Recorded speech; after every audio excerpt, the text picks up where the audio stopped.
snapping these magnetic cubes together.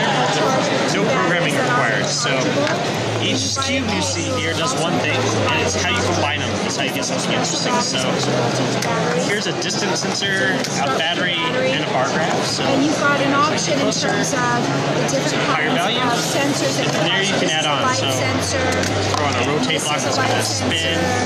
Maybe you want to make flashlight block to it. We have a distance sensor, temperature sensor, brightness sensor, and a little potentiometer.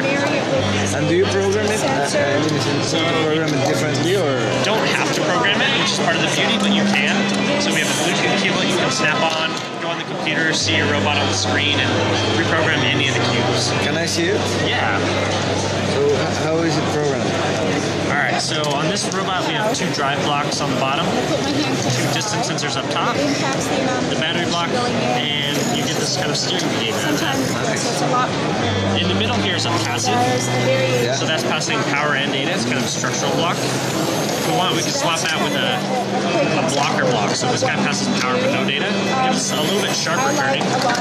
So now you can turn just one side. Actually,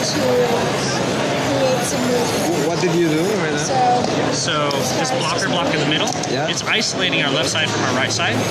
So that way, this only talks to this block and this only talks to this block. What I could do is I could work with this and I could make it so that now really he's a nice. little bit afraid of Very me. much.